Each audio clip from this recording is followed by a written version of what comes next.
ગાય જેવા લાંબા હતા એટલે એનું નામ રાખ્યું છે ગોકર્ણ મહારાજ. કિયત કાલેન તતો જાતો તરુણો તનયો ઉભો ગોકર્ણ પંડિતો જ્ઞાની ધુંધુકારી મહાખલહ. અને કપટ કરીને પતિને ખબર નહોતી એ રીતે પેલું સંતાન ધુંધુલીએ લીધું તો એ ધુંધુલીનો દીકરો ધુંધુકારી થયો. અને સંતના આશીર્વાદથી જે સંતાન જન્મું હતું એનું નામ પડ્યું છે ગોકર્ણ. ગોકર્ણ અને ધુંધુકારી બે ભાઈઓ છે. પણ આ બાજુ ગોકર્ણ મહાન જ્ઞાની થયા છે, મહાન ભગવાનના ભક્ત થયા છે, મહાન ભગવાનના ઉપાસક થયા છે. અને ધુંધુકારી દારૂડિયો થયો છે, માંસ ભક્ષી બન્યો છે, ચોરી કરે છે, વ્યભિચાર કરે છે, પાપ કરે છે. વેશ્યાઓ પાછળ એણે બધું જ ધન વાપરી નાખ્યું. પિતાનું જે કાંઈ ધન હતું એ બધું જ ધન એણે સ્ત્રી પાછળ, દારૂ પાછળ, પાપ પાછળ વાપરી નાખ્યું. આત્મદેવ રડે છે. વંધ્યત્વમ તુ સમીચીનમ કુપુત્રો દુઃખદાયક.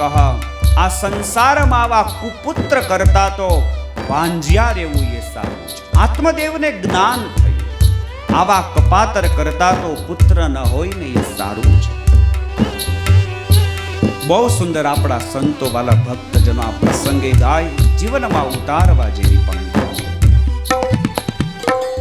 संतन के संग लाग रे संतन के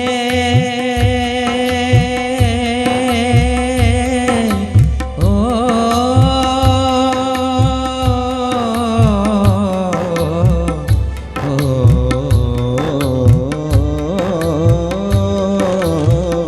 संतन के संग लाग रे तेरी अच्छी बनेगी. संतन के संग लाग रे तेरी अच्छी बनेगी, अच्छी बनेगी तेरी,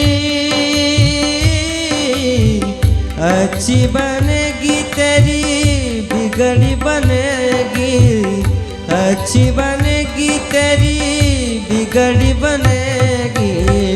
संतन के संग लाग रे तेरी अच्छी बनेगी.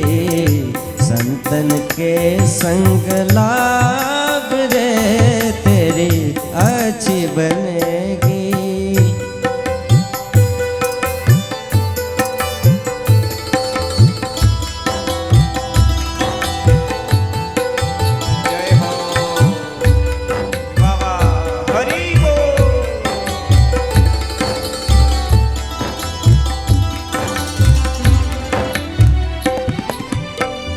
हंसन की गति हंस ही जाने,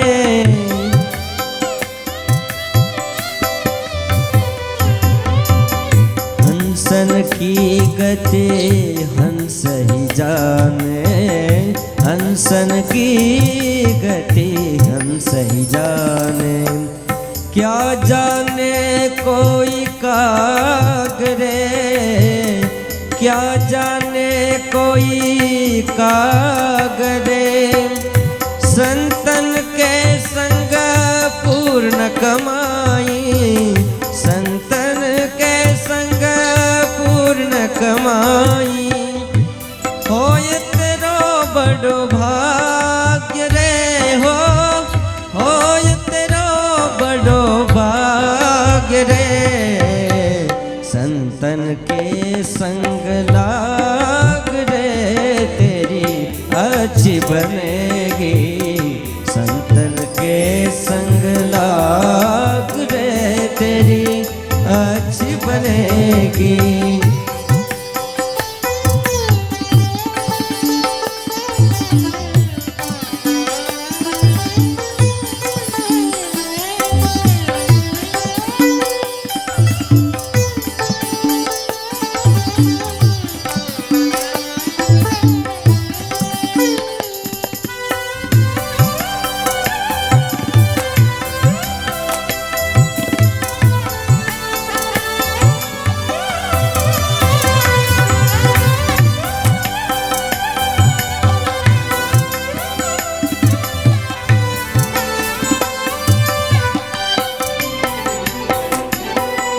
ध्रुव की बन गई, प्रहलाद की बन गई।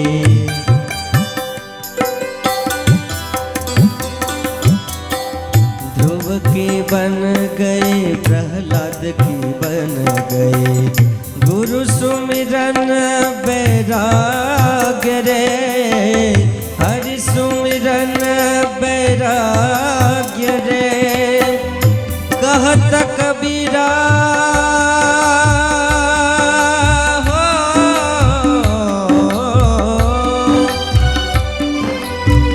कहत कबीरा सुनो भाई साधो, कहत कबीरा सुनो भाई साधो। राम भजन में लाग रे हो, राम भजन में लाग रे। संतन के संग लाग रे, तेरी अच्छी बनेगी। संतन के संग लाग रे, तेरी अच्छी बनेगी।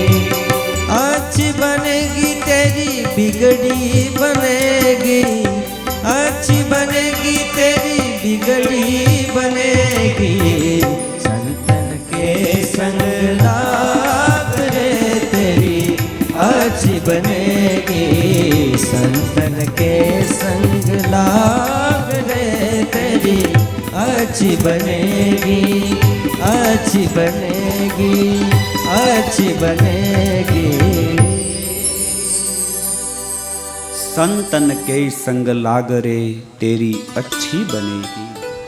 ગોકર્ણ મહારાજ આવ્યા છે અને પિતા આત્મદેવને સમજાવે છે કે હે પિતાજી, તમે મોહ છોડી દો. અસારઃ ખલુ સંસારઃ દુઃખ રૂપી વિમોહકઃ. સુતઃ કસ્ય ધનમ કસ્ય સ્નેહવાન જ્વલતે નિશમ. આ સંસારમાં આ મારો દીકરો છે, આ મારું ધન છે, આ મારું ઘર છે, આ મારી પત્ની છે, આ મારો પરિવાર છે. આ રીતે કરનારો વ્યક્તિ, મારું મારું કરનારો વ્યક્તિ પિતાજી આ સંસારમાં હંમેશાને માટે દુઃખી થાય છે. માટે તમે આ મોહ છોડો. તમે કોઈ એવા સારા ભગવાનના સંતને શોધો, ભગવાનના સંતને શરણે જાઓ, જંગલમાં જાઓ. તમે આ મોહનો ત્યાગ કરી ઈશ્વરની આરાધના કરો. ગોકર્ણ મહારાજે અદ્ભુત ભાગવતમાં ઉપદેશ આપ્યો છે. આ ગોકર્ણ મહારાજનો ઉપદેશ જો તમારા ને મારા જીવનમાં આવી જાય ને, તો ગમે તેવી સંસારમાં પરિસ્થિતિઓ સર્જાય ને, તો પણ ક્યારેય આપણને હર્ષ શોક ન થાય. ગોકર્ણ મહારાજ કહે એના પિતા આત્મદેવને, પિતાજી, ન ચેન્દ્રસ્ય સુખમ કિંચિત સુખમ ચક્રવર્તિનઃ, ન ચેન્દ્રસ્ય સુખમ કિંચન કિંચન સુખમ ચક્રવર્તિનઃ. ઘણા કહે છે કે જે રાજા હોય એને સુખ હોય છે, પણ આ સંસારમાં રાજાને પણ સુખ નથી, ઇન્દ્રને પણ સુખ નથી. જે સ્વર્ગના મહારાજ ગણાય, રાજાધિરાજ ગણાય, અનેક દેવોના અધિપતિ ગણાય, એવા ઇન્દ્રને પણ પિતાજી સુખ નથી. ચક્રવર્તી સમ્રાટ કોઈ રાજા હોય તો એ ચક્રવર્તી સમ્રાટ રાજાને પણ સુખ નથી. આ સંસારમાં સુખ માત્ર ને માત્ર વિરક્તને છે. સુખમ અસ્તિ વિરક્તસ્ય મુનેઃ એકાંત જીવિનઃ.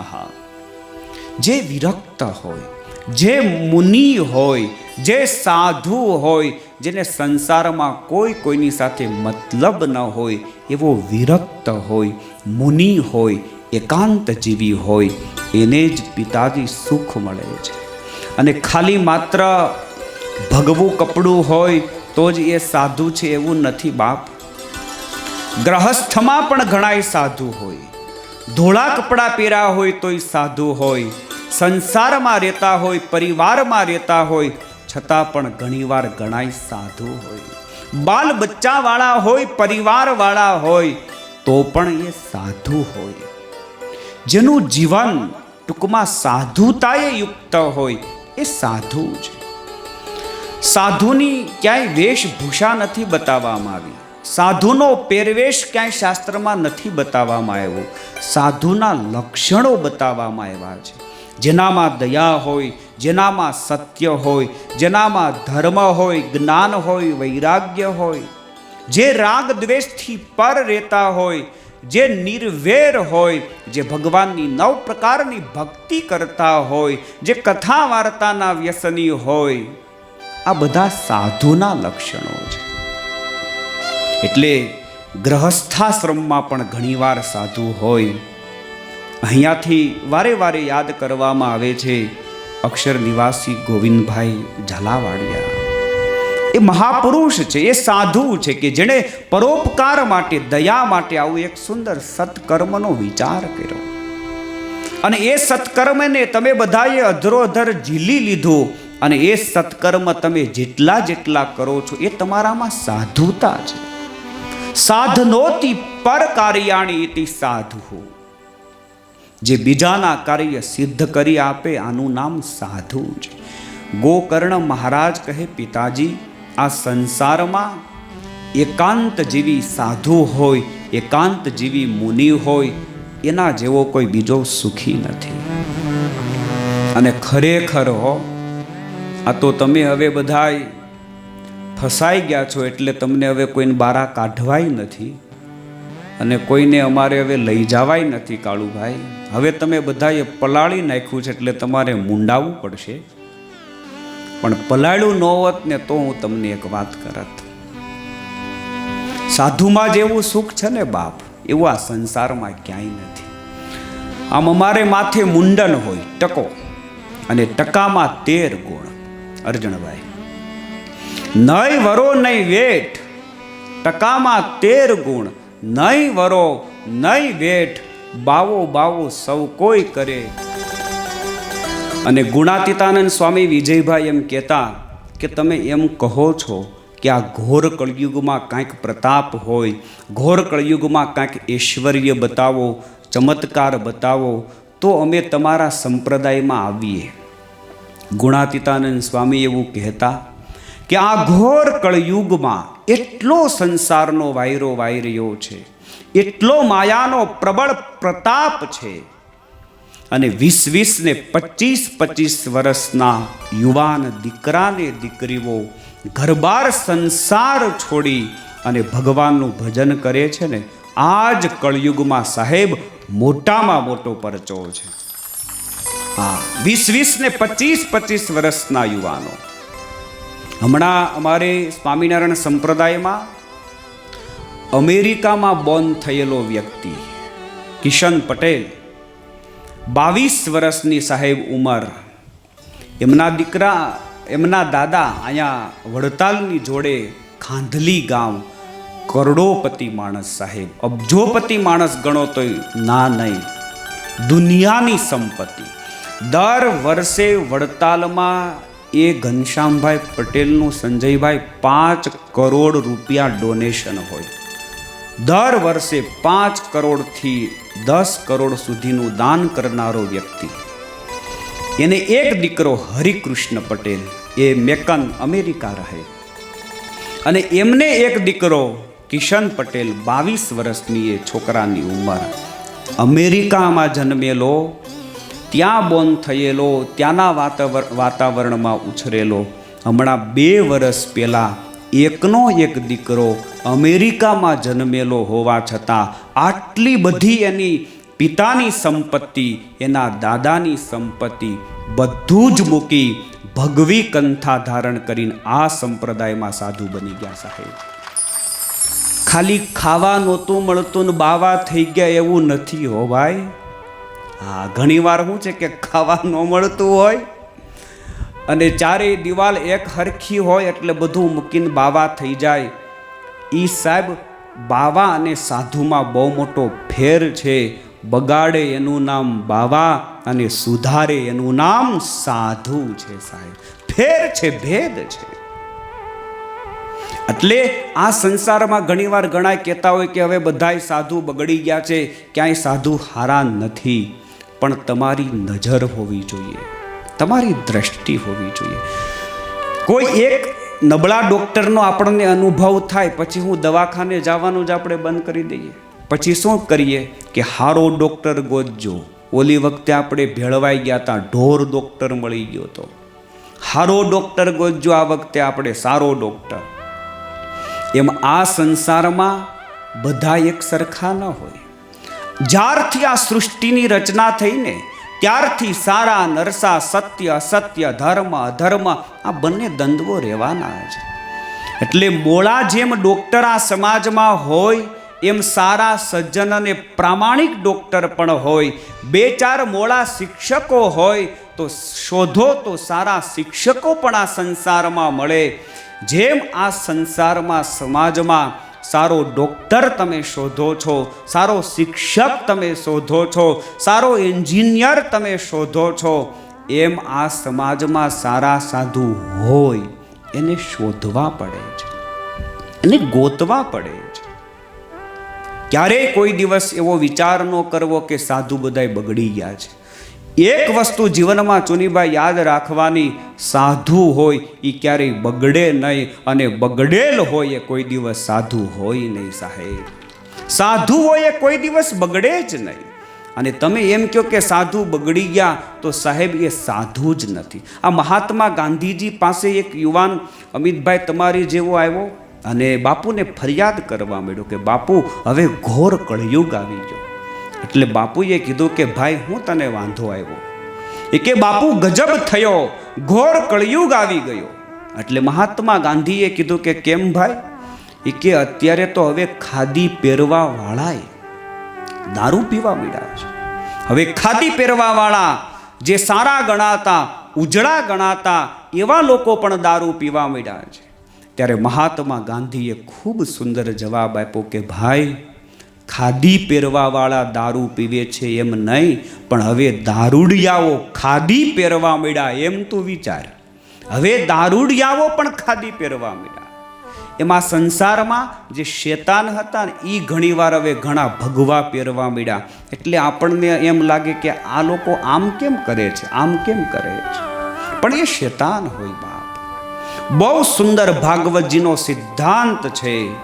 ગોકર્ણ મહારાજ પોતાના પિતા આત્મદેવને કહે છે કે હે પિતાજી, ન ચેન્દ્રસ્ય સુખમ કિંચન ન સુખમ ચક્રવર્તિનઃ સુખમ અસ્તિ વિરક્તસ્ય મુનેઃ એકાંત જીવિનઃ.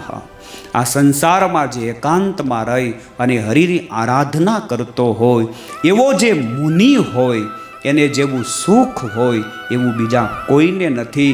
માટે તમે આ ઘરનો ત્યાગ કરી, આ પરિવારનો ત્યાગ કરી તમે પિતાજી જંગલમાં જતા રહો.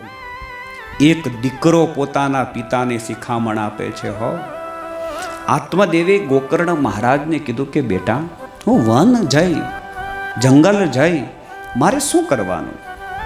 હું વનમાં જાઉં, જંગલમાં જાઉં, મારે વનમાં જંગલમાં જઈ અને શું કરવાનું? ત્યારે ગોકર્ણ મહારાજે કીધું કે પિતાજી, દેહે સ્થિમાંસ રુધિરે ભિમતિ ત્યજસ્ત્વમ જાયા સુતાદીસુ સદા મમતામ વિમુંચ પશ્ચાનિશમ જગદીદ ક્ષણભંગુ નિષ્ઠમ વૈરાગ્ય રાગ રસિકો ભવ ભક્તિ નિષ્ઠ. આ દેહમાં અસ્થિ છે, માંસ છે, રુધિર છે, નાશવંત દેહ છે. આજે તમારા હાથમાં છે, કાલે આ દેહ પડી જશે. આ નાશવંત દેહ છે, નશ્વર દેહ છે. પિતાજી, આ દેહ ક્યારે, કઈ રીતે, કઈ સ્થિતિમાં પડી જશે એની કોઈ કલ્પના નથી. માટે આ મારી પત્ની, આ મારો દીકરો, આ બધી જ મમતાનો ત્યાગ કરો.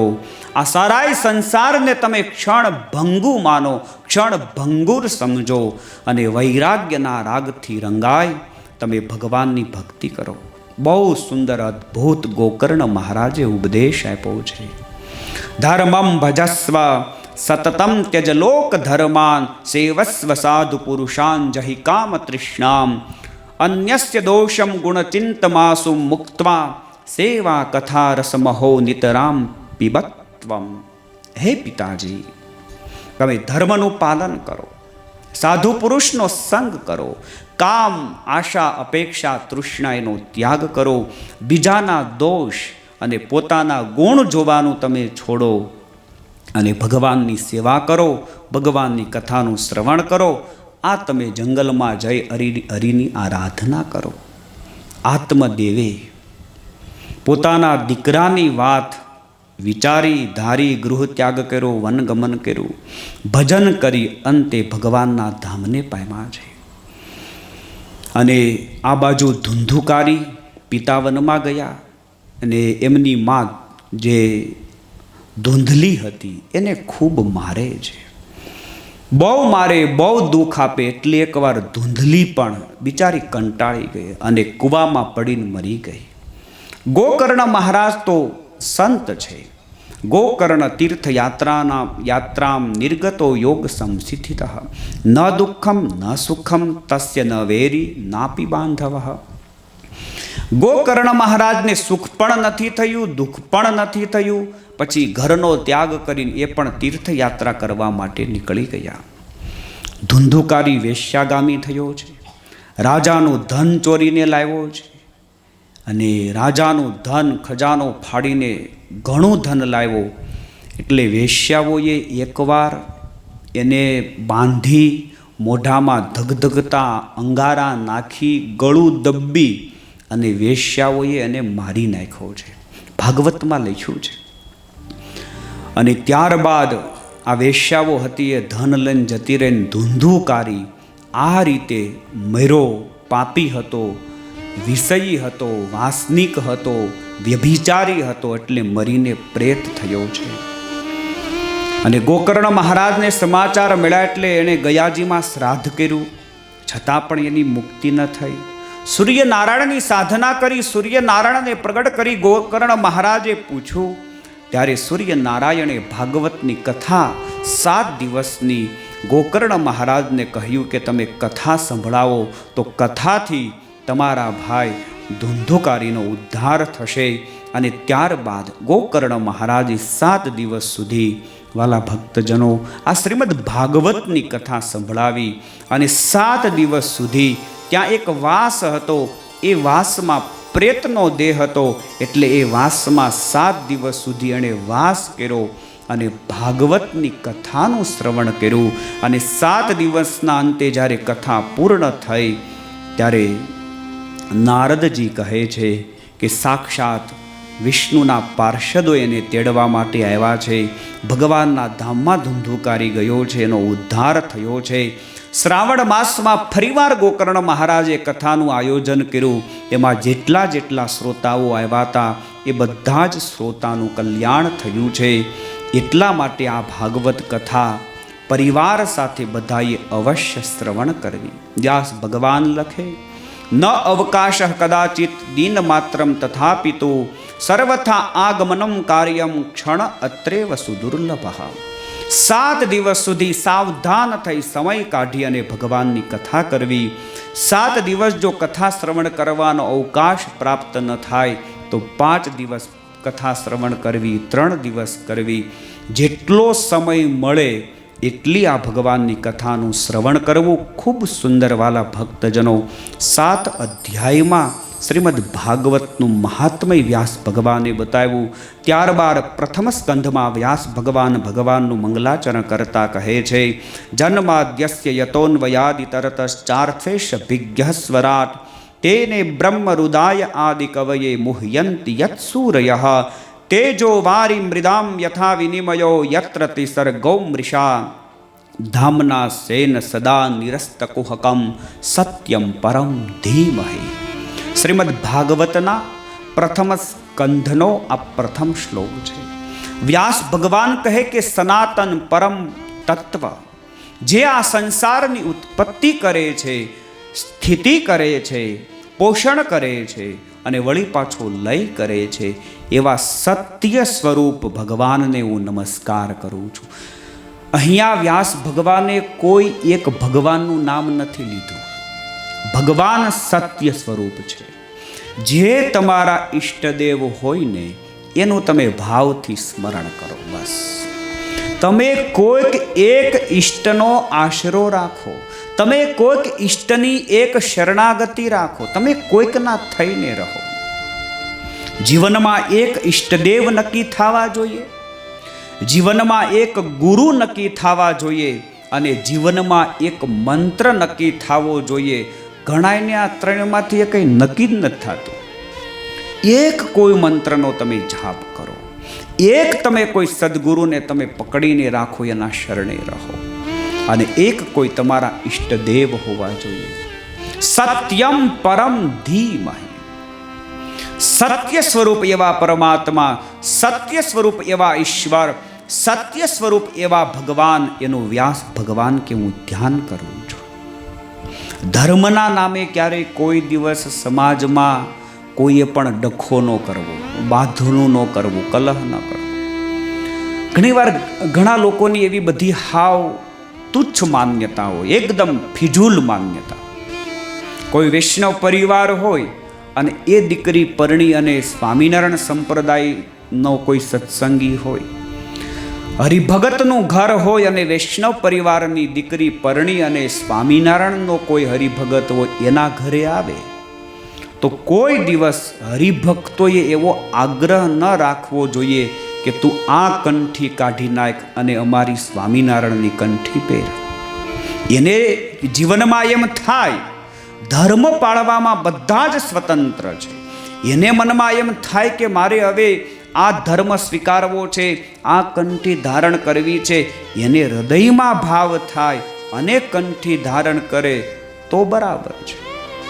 પણ ક્યારેય કોઈ દિવસ આગ્રહ ન કરવો, ક્યારેય કોઈ દિવસ એની ઉપર દબાણ ન મૂકવું, ક્યારેય વારે વારે એને પછી એ બાબતે ટક કરી અને વારે વારે એને ટોર્ચર ન કરવું. ઘણીવાર ઘણા લોકોને આવી માન્યતા હોય. કોઈ વૈષ્ણવ પરિવાર હોય અને કોઈ દીકરી સ્વામિનારાયણ ભગવાનને માનતી હોય અને એ પરણી અને તમારા ઘરે આવે તો તમે પ્રેમથી અને સ્વામિનારાયણ ભગવાનનું ભજન કરવા દો. એ રામને માનતી હોય તો પ્રેમથી અને રામનું ભજન કરવા દો. અરે સાહેબ, આ સંસારમાં કોઈ પણ ભગવાનને માનતા હોય ને અને કોઈ ભગવાનને ભજતું હોય ને, એ બહુ મોટી વાત કહેવાય.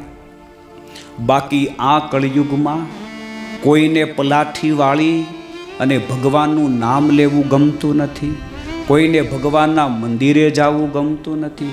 હવાર હાંજ કોઈને ભગવાનના ઘર મંદિર હોય ને, એ ઘર મંદિરમાં પણ કોઈને ભગવાનની આરતી કરવાનું પણ ગમતું નથી. બધાને હરવું છે, ફરવું છે, ખાવું છે, રખડવું છે, બધાને જલસો કરવો જ ગમે છે. ઘરમાં 2-4 આવા ડાયા તમારા દીકરા દીકરી કે કોઈ પુત્ર વધુ કે સંતાન હોય તો એને બાપ પ્રેમથી ભગવાન ભજવા દેજો.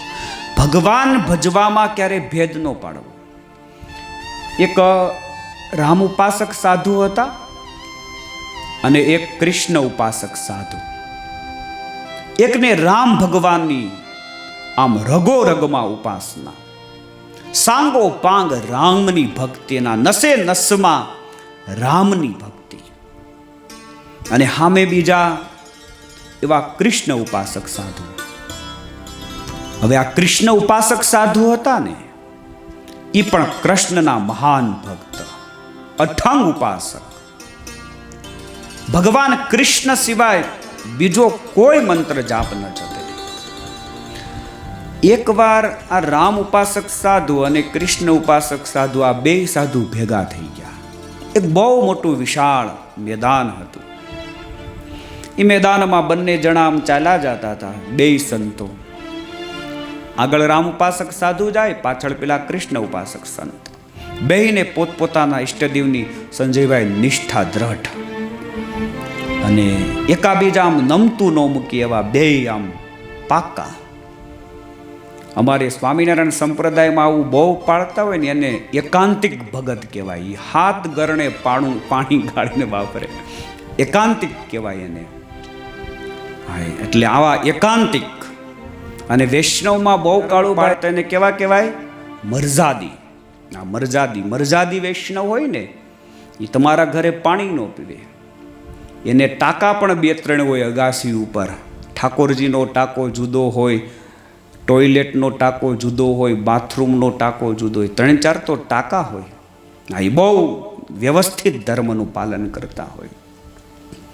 એટલે આ બે એવા એકાંતિક સાધુઓ, એમાં રામ ઉપાસક સાધુ, બહુ મોટું વિશાળ મેદાન અને લીલું છમ સંજયભાઈ ઘાસ હતું.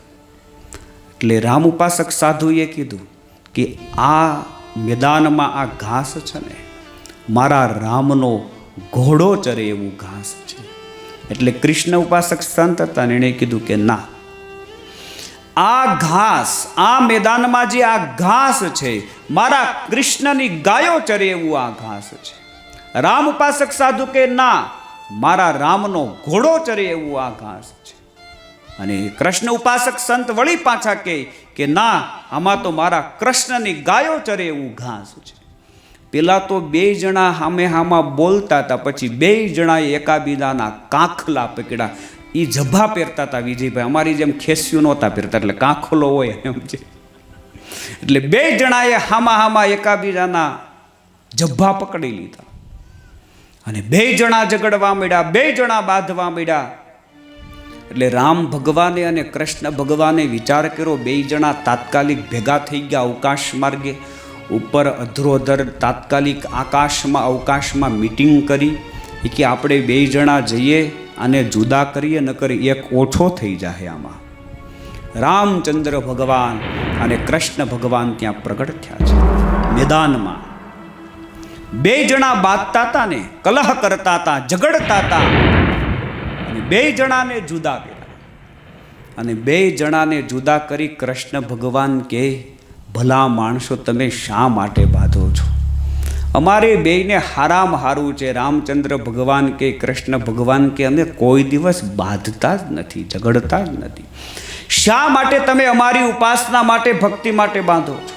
કૃષ્ણ ભગવાન કે તમે બે જણા ચિંતા કરો માં, આ મેદાન બહુ મોટું છે. કૃષ્ણ ભગવાન કે અડધામાં મારી ગાયો ચરશે, રામ ભગવાન કે અડધામાં મારો ઘોડો ચરશે.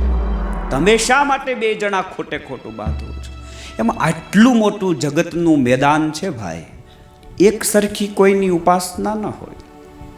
બધાય જુદી જુદી ઉપાસના કરતા હોય, જુદું જુદું ભજન કરતા હોય, પણ એક વસ્તુ પાકી છે ભાઈ, જીવનમાં ભક્તિ હોવી જોઈએ. બસ કોઈ એક ઈષ્ટદેવની તમારા જીવનમાં નિષ્ઠાને ભક્તિ હોવી જોઈએ. વ્યાસ ભગવાન કહે, સત્ય સ્વરૂપ એવા ભગવાનને હું નમસ્કાર કરું છું. નિગમ કલ્પ તરોર ગલિતમ ફલમ. આ ભાગવત છે ને એ તો અતિશય પરિપક્વ ફળ છે. વેદનું પરિપક્વ ફળ હોય તો આ ભાગવત છે. સુખદેવજીના મુખ દ્વારા આ રસનું અમૃત પાન, એ આ રસામૃતનું પાન જે જીવાત્મા કરે એ આ સંસારમાં પરમ સુખી થાય છે. પિબત ભાગવતમ રસમ આલયઃ મુહુહુ રસિકો ભુવિ ભાવિકાઃ. એકવાર વ્યાસ ભગવાન લખે, નૈમિષારણ્ય ક્ષેત્રમાં શૌનકાદિક ઋષિઓ 1000 વર્ષનું સત્ર કરવા માટે ભેગા થયા છે. સત્રમ સ્વર્ગાય લોકાય સહસ્ત્રમ સમાસતઃ. 1000 વર્ષ સુધીનું અનુષ્ઠાન હો. એ જમાનામાં આવરદાઓ મોટી હતી. અત્યારે તો હોય કોક માંડ આંબી અગે, બાકી તો 60-70 ઢોકળા ઢળી જ જાય. 60-70 તો પૂરું જ થઈ જાય. 100 વર્ષે તો કોક ભાગ્યશાળી હોય એ આંબી અગે, બાકી 60-70-80 પૂરું. 1000 વર્ષનું લાંબુ ભગવાનને રાજી કરવા માટેનું એક અનુષ્ઠાનનું આયોજન કર્યું છે. નૈમિષારણ્ય ક્ષેત્રમાં ભગવાનની પ્રસન્નતા માટે, સ્વર્ગાય ભગવાનની પ્રસન્નતા માટે બધા જ ઋષિઓ ભેગા થયા છે અને 100 વર્ષનું અનુષ્ઠાન એનો પ્રારંભ કર્યો છે. ભાગવતજી આપણને શીખવાડે, વાલા ભક્તજનો, વાલા સજ્જનો, કે જીવનમાં કોઈ પણ કાર્ય કરવું ને, સત્કર્મ કાંઈ પણ તમે કરો, દાન કરો, પુણ્ય કરો, ધર્મ કરો, સદાચાર કરો, કોઈ પણ સારું કાર્ય થતું હોય ત્યારે ત્યાં તમે 5 પૈસા દાનમાં આપો. ભગવાને તમને સંપત્તિ આપી હોય તો 5 ભૂખ્યા હોય એને તમે જમાડો. કોઈ બિચારો ગરીબ ગુરબો હોય, જરૂરિયાતમંદ વ્યક્તિ હોય એવા જરૂરિયાતમંદ વ્યક્તિને તમે અન્નદાન આપો, વસ્ત્રદાન આપો. આ બધાય સત્કર્મો છે. એ સત્કર્મ માત્ર ભગવાનની પ્રસન્નતા માટે કરવા, લોકમાં કીર્તિ માટે ન કરવા, યશ માટે ન કરવા, મોટાઈ માટે ન કરવા, 5 જણા તમને પૂછે એટલા માટે નહીં, બસ રાજીપા માટે. સ્વામિનારાયણ ભગવાન હતા ને, એના એક સંત હતા શુકાનંદ સ્વામી, બહુ સારા સાધુ. સ્વામિનારાયણ ભગવાનના એ લેખક હતા, રાઇટર, ભગવાનનું બધું એ લખતા. સ્વામિનારાયણ ભગવાનની દેશ દેશાંતરમાં પત્રો લખવા હોય, કોઈ સદગ્રંથો લખવા હોય, કાંઈ બી લખવું હોય એટલે શુકાનંદ સ્વામી લખતા. લેખક હતા, લહિયા હતા. એકવાર શુકાનંદ સ્વામીએ 3 દિવસ અને 3 રાત સુધી સતત મહેનત કરી, દાખલો કર્યો, પુરુષાર્થ કર્યો, 3 દિવસ ને 3 રાત સુધી. અને એક એણે સદગ્રંથ બનાવ્યો, શાસ્ત્ર બનાવ્યું. શાસ્ત્રની રચના કરતા હતા ને શુકાનંદ સ્વામીના હૃદયમાં એક ભાવ હતો કે આ ગ્રંથ હું બનાવું, મારી ઉપર મારા ઈષ્ટદેવ ભગવાન રાજી થાય. ભગવાન રાજી થાય, રાજીપા માટે એક ગ્રંથ બનાવતા હતા. અને ગ્રંથ બની રહ્યો, ભગવાનને પ્રસન્ન કરવા માટે, રાજી કરવા માટે એમણે શાસ્ત્ર બનાવ્યું. શાસ્ત્રની રચના પૂરી થઈ, બનાવ્યો ગ્રંથ. અને સ્વામિનારાયણ ભગવાન ગઢડામાં બેઠા હતા, દાદા ખાચરના દરબાર ગઢમાં. ત્યાં જઈ અને શુકાનંદ સ્વામીએ એક ગ્રંથ સ્વામિનારાયણ ભગવાનને આપ્યો છે. સ્વામિનારાયણ ભગવાન એ ગ્રંથ વાંચે ન વાંચે, જોવે ન જોવે, એ ગ્રંથના જેટલા પાના હતા ને એ બધા જ પાના સ્વામિનારાયણ ભગવાને ફાડી નાખ્યા.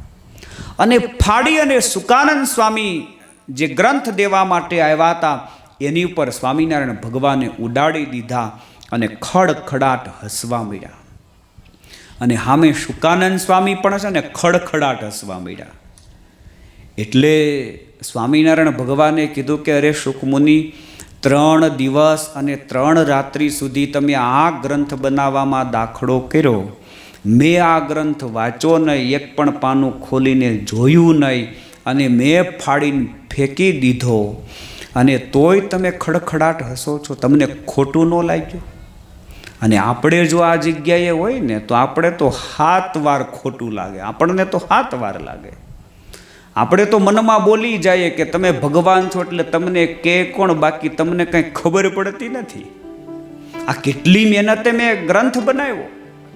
શુકાનંદ સ્વામી એક શબ્દ ન બોલ્યા અને ખડખડાટ હસે છે. સ્વામિનારાયણ ભગવાન કે શુકમુનિ, તમે હસો છો કેમ? તમે આ 3 દી 3 રાત્રિ દાખલો કર્યો, મહેનત કરી, અને તમે.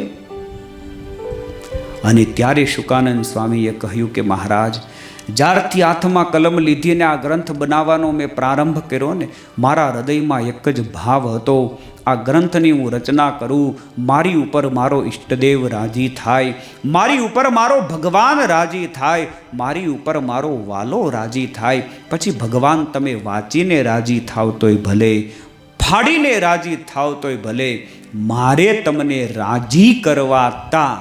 બસ તમે રાજી થઈ ગયા એટલે મારું કામ પૂરું થઈ ગયું. જે કાંઈ કરવું ને બાપ, આ ભાગવત આપણને શીખવાડે, સત્રમ સ્વર્ગાય, ભગવાનને રાજી કરવા માટે સત્કર્મ કરો. રાજીપા માટે જે થાય એની વાત જુદી છે.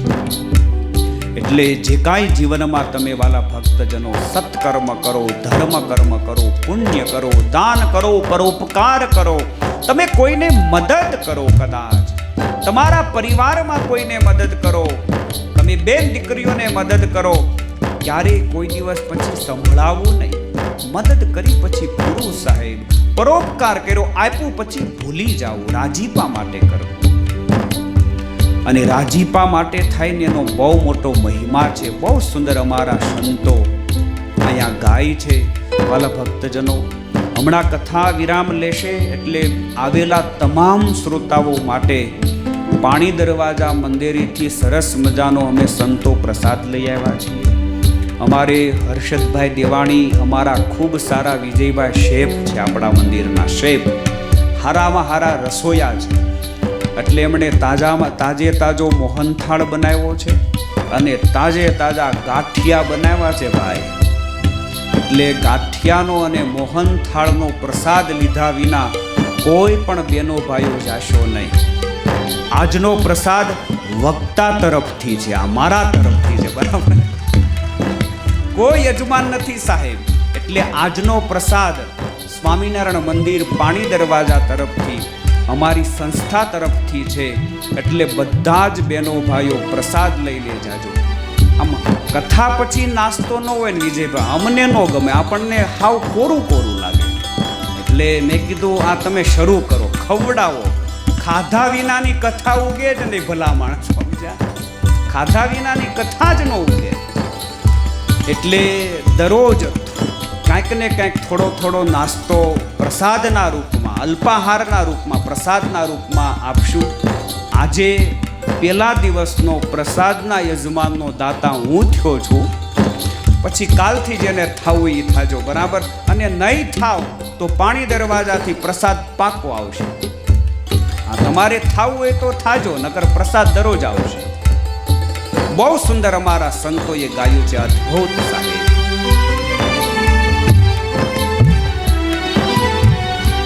મારે તમને કરવા રાજી, ઓ મારા રસિયાજી, મારે તમને કરવા રાજી, ઓ મારા રસિયાજી, ઓ મારા રસિયાજી.